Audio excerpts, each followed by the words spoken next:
Tank Tentara Pertahanan Israel atau IDF ditembus peluru Al-Yasin 105 milik pasukan perlawanan Islam saat beroperasi di jalur Gaza. Peluru tersebut juga berhasil menyambar tentara yang ada di dalamnya. Akibatnya, tangan tentara Israel terluka dan penuh darah.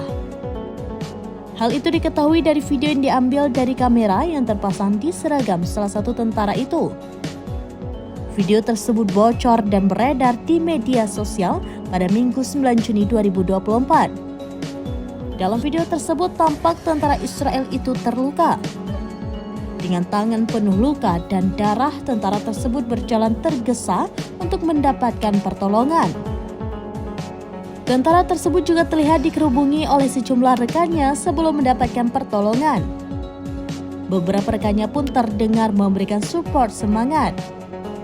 Sementara dalam keterangan video dijelaskan bahwa tentara itu terluka karena tersambar peluru Al-Yasin 105 saat berada di dalam tank Merkava.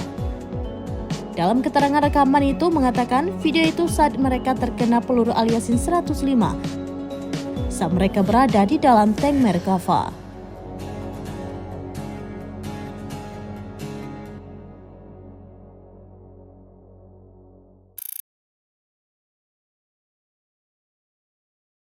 Download Tribun X sekarang, menghadirkan lokal menjadi Indonesia.